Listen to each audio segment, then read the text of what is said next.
Hello there, and welcome to the Empowered Marriage Podcast. My name is Helen Harrison, and I am from Power of Change Counselling and Coaching, and you are listening to podcast 47.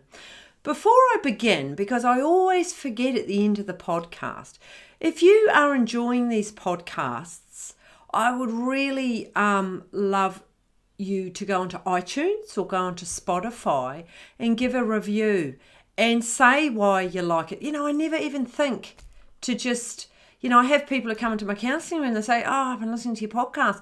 It doesn't even occur to me to say, look, could you please go and review me? So I need to bring that to the front of my mind. And so after this podcast, love you to review me. Why? Because then other people will get value from this. This is why I do the Empowered Marriage Podcast. I'm sure I've said in previous podcasts what or why I do this. This podcast is born out of the ending of my marriage. And after being in my relationship and my marriage for 30 years, out of the ashes came this podcast. I would never have thought. I'm getting close to podcast 50. That's going to be exciting because I'm going to have some guests on. Which I'm really looking forward to. But anyway, let's get back to today's podcast 47, and how to stop avoiding confrontation. Why do I want to talk about this? For a number of us, we avoid confrontation. You might not like confrontation. You might not do confrontation. And I used to be like that. I didn't do confrontation. I would avoid it like the plague, and I wouldn't bring things up. However, it does cause problems. And, let's first go to why do you avoid confrontation? The first thing I believe to be really a big one is that your family of origin, they didn't do confrontation. So you didn't actually see confrontation. And so for you, that's your blueprint. You don't do confrontation. Another reason why you don't do confrontation is that there could be that fear of rejection and the fear of disapproval. And at no level will you do that. So you won't do confrontation. Another reason could be is that you perhaps are a martyr. And I say that very respectfully. But you sacrifice yourself for others. So you wouldn't dare get engaged in confrontation. Another one could be that you are a pleaser. It's exactly what I used to be, and I would never do confrontation. Because if you're a pleaser, it's all about the other people, it's all about the other person, it's all about pleasing. So you're not going to do confrontation. Another reason that you may not do confrontation is you wear a mask or you wear armor, and we do this to protect ourselves, but you may adjust yourself accordingly to who you're with. But to do confrontation, no, you're not going to go there. Now, confrontation, if let's first of all, I would say it's actually very healthy if it's done where you are both adults and you argue, but you do it in an assertive way where you're not attacking, you're not belittling, you're not criticizing, you're not blaming. Confrontation is a really great way to share your thoughts, your feelings, your dreams, your hopes, your desires. It's really, really important in a healthy, empowered marriage. And it's with confrontation, it is about being able to learn to say no. And step by step, because if you're not used to this, it will feel really, really uncomfortable. And learning to say no for a lot of people is very confronting. And so that's why you won't do confrontation, because you haven't learned how to say no. Because what I feel is important, and actually I do matter, and what I feel is important.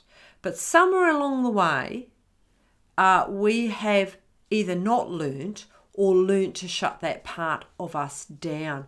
So where do you even begin with this? It's first of all learning to listen to yourself. Actually, I'm going to go back a step.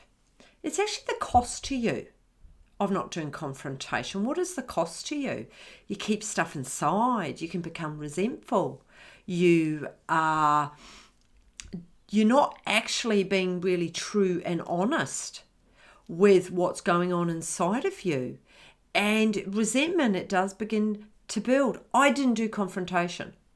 This is probably why I'm talking about it, because I see a lot of it coming into my room, and I did this.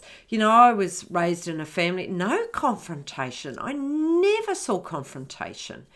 If anything came up between my parents, they would take it off into the bedroom, privately talk. You could feel the energy, but there was never confrontation. So I actually never learned that it was actually really healthy, and it was really good to have a viewpoint and to say what you really feel.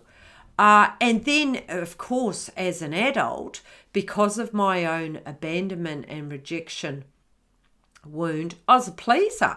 So I never did confrontation. So I didn't bring things up. But, then festering away is a little bit of resentment, which can then build and build. So it's extremely unhealthy. So if I can get any message across, it's really unhealthy to avoid confrontation. So first place to begin with is with you. It's listening to yourself inside, listening to those nerves in your gut. It's listening and feeling your heart beating harder and knowing that you want to speak up, you want to say something, however you keep it inside. So it gets to a point, if you want an empowered marriage, it's being able to express those and to feel that and to begin moving it. And so it's deciding to actually change it. It's making a decision to change it, and it begins with you first. This is your own personal work. It is being able to make that decision that actually I want to begin saying what I feel and what I think, and I want to stop avoiding confrontation. So this is a tool that I use now, and I use a lot, and it's something that I've created myself, but I find it a really effective way to touch base with me. So it's called SELF, SELF. I've talked about this numerous times, but I don't think I can talk about it enough because it's really, really important. So SELF, it's an acronym, and I can't even say that word, so I'm not going to, but SELF, stop. That's the first place to begin. So any time that you're feeling any unease inside, where you're wanting to express what you're feeling, but you're feeling nervous, or again, you go into that same pattern of just swallowing it down. What I think isn't important. I don't want the hassles. It's just easier. I don't want the fuss. All of that. So the first place to begin is stop. Notice what is going on inside of you. Has your breathing become faster, laboured? Are you feeling hot or cold in the body? Are you feeling nervous in the gut? Are you starting to feel some movement in your throat? It's just starting to notice what's going on in the body. Just stop. That's the first place.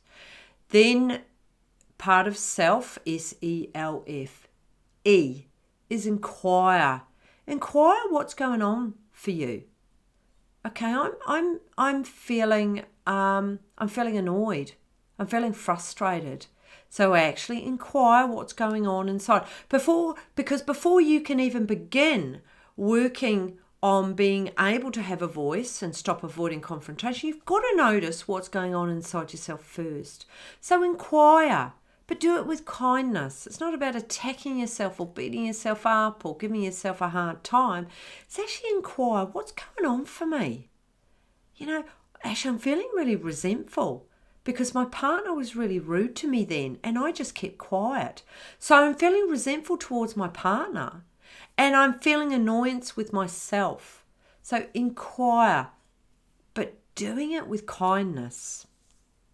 And then go on to the next letter, L of self, SELF. F. And look, all of this is on my website. If you go into www.powerofchange.com.au, if you go into the page that has blogs, everything I'm talking about is on my blogs. So look up the blogs. This will be 47, how to stop avoiding confrontation. Okay, let's go to, we've done the S, we've done the E, we're now going to L, which is love. Love yourself enough to give yourself what you need. We are not good at that. And I know for myself, I have avoided and disrespected and rejected and abandoned myself for a very large part of my life. I haven't known how to do it any differently. I haven't known, because when you've missed out when you're younger, feeling unloved and longing for love a lot of the time as a child, you then bring that into adulthood. You actually don't know how to attend to yourself. You don't know how to be there for yourself, because you may have had adults or guardians who weren't there for you. So you haven't learned how to do it for yourself. So SEL, we're at the love. Love yourself enough to give yourself what you need. Okay, I need perhaps to write in my journal to understand what I'm feeling right now. Or perhaps I need to go and stand on the grass and become grounded. Perhaps I need to have a long hot shower to wash the anger that I'm feeling. Perhaps I need a cup of tea and to sit outside and just listen to the birds. Perhaps I need a massage. Perhaps I need to go for a walk, but it's loving yourself enough to give yourself what you need. We don't. We get busy and we avoid ourselves. And if you want to stop avoiding confrontation, you've got to start putting in the time and energy with yourself first, because then you will do that in your relationship. So love yourself enough to give yourself what you need. And the last part of self is F. And what do you reckon that is? Fill your cup up. Continue to fill yourself up with what you need.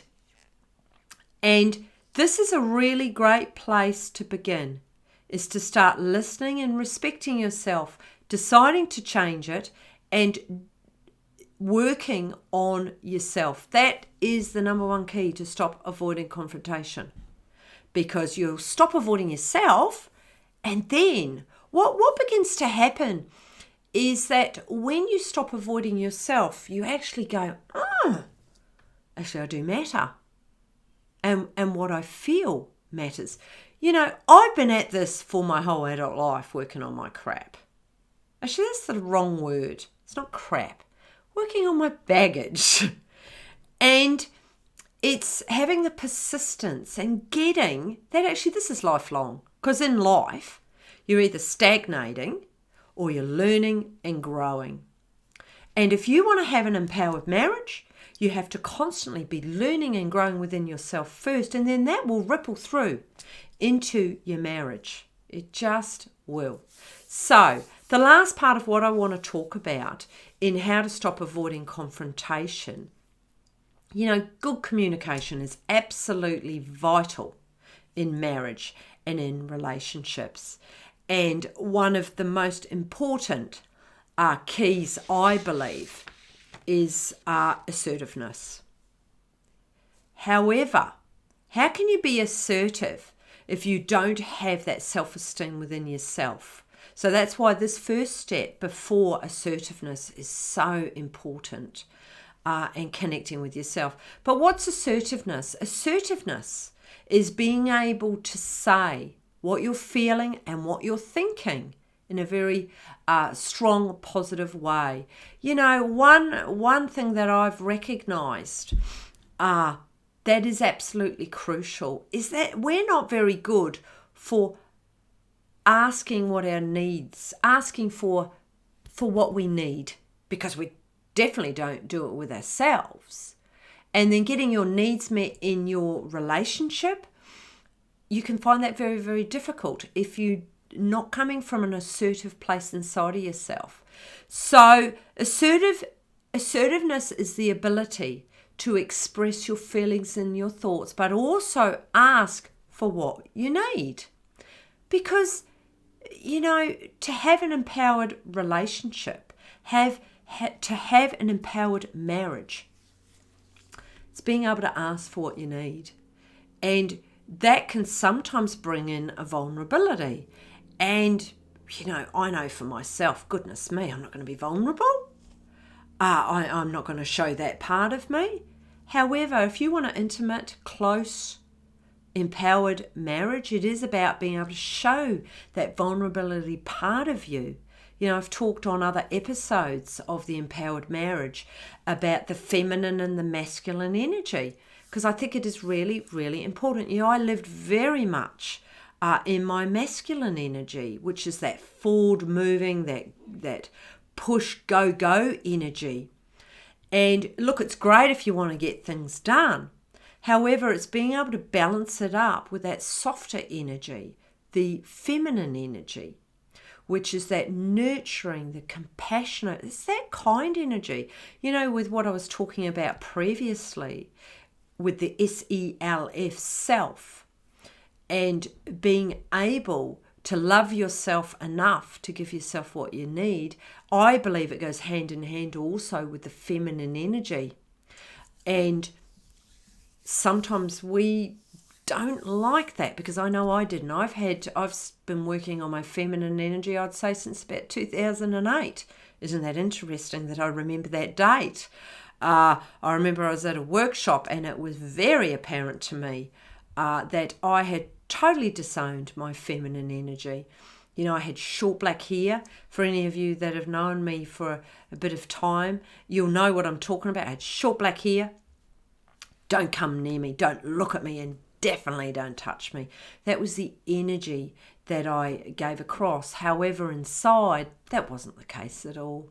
I was a very wounded, hurt individual, actually. And so with working on myself and learning and growing and everything that I'm talking about, I was able to embrace that feminine side. I remember back then, I don't think I even had one dress.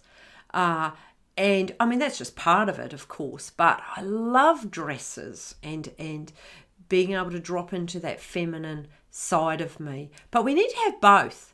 You may know females particularly who just live in that feminine energy. And it's the soft, gorgeous energy, but there's not a lot of masculine attached to it. So they sit in this beautiful world, but sometimes a lot doesn't get done.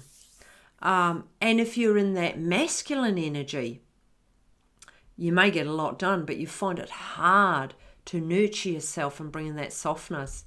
And so it's for both people in a marriage, in a relationship, to have their masculine and their feminine energy, because that is going to encourage you both to be very independent people. You've embraced your differentiation. You are all of yourselves. You don't lose yourself in your relationship, but you can come together in an intimate, beautiful, empowered relationship.